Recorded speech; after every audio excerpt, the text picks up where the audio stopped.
Nasib pilu menimpa seorang warga lansia di Surabaya, Jawa Timur. Rumah satu-satunya diratakan dengan tanah usai dirinya diusir dan diserang sekelompok orang.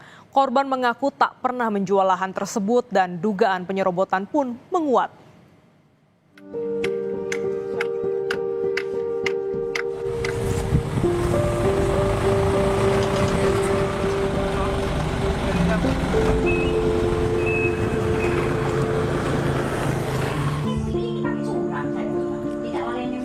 Di usia senja, saat seharusnya menikmati ketenangan, seorang nenek di Surabaya justru kehilangan segalanya.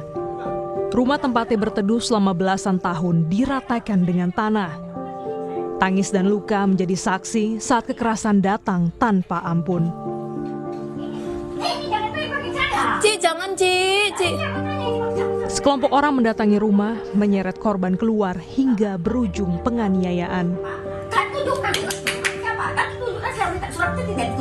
Saya sudah menunjukkan. Sekarang kita sudah nggak bicara surat, percuma. Tanpa putusan pengadilan, tanpa prosedur hukum dan tanpa pengawalan aparat. Rumah yang telah menjadi tempat berteduh selama belasan tahun itu kini hanya tinggal puing. Peristiwa ini terjadi di Duku Kuwukan nomor 27 Kelurahan Lontar, Surabaya pada 6 Agustus 2025. Sekitar 50 orang yang dipimpin pria bernama SML dan YSN datang menyerbu. Mereka memaksa Nenek Elina keluar dengan alasan lahan telah berpindah kepemilikan kepada seorang pria bernama Samuel. Aksi itu berujung kekerasan di mana korban diseret secara paksa, mengalami luka serius di bagian wajah, bibir, dan juga lengan. Meski korban menegaskan telah menempati rumah itu sejak 2011, pelaku tetap merobohkan bangunan menggunakan alat berat. Orang banyak baju merah tulisannya tulisannya Madas Malika.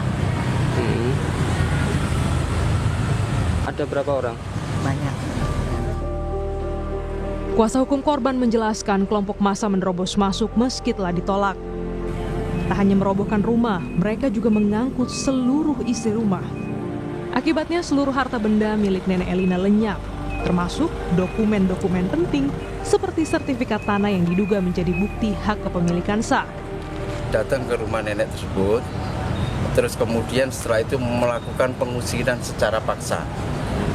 Dengan cara nenek tersebut awalnya ditarik ditarik, terus kemudian diangkat, kemudian dikeluarkan dari rumah. 4 sampai 5 orang ya.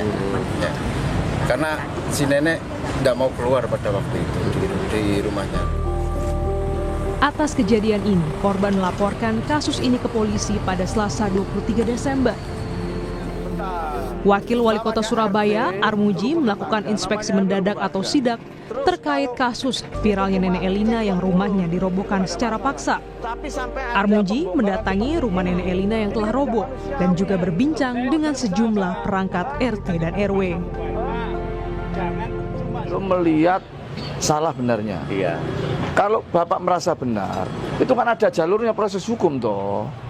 Iya kan? Kalau Bapak tidak terima, kan bisa proses hukum. Iya. Ada mekanismenya. Nah ini yang dilakukan cara-cara brutal seperti ini. Ini brutal sekali, dikecam seluruh Indonesia, mengecam sampean Pak nanti Pak. Ormas itu dikecam. Indonesia lagi. Kita enggak pakai ormas Pak. Nah itu siapa yang... Bukan Pak. Itu siapa itu? Yasin itu teman saya sendiri. Kenapa? Pribadi teman saya. Sampan bayari korak itu piro sih Pak? Nah, saya kira proses hukum ya enak, sah, semuanya legal, smooth dan tidak terjadi keributan. Harusnya seperti itu. Ojo coro-coro ngono. Surabaya paling ribut Pak. Iya Pak. Dikira kita gak iso ngatasi cara-cara model-model korak-korak ini iki. Lah arek Surabaya ngatasi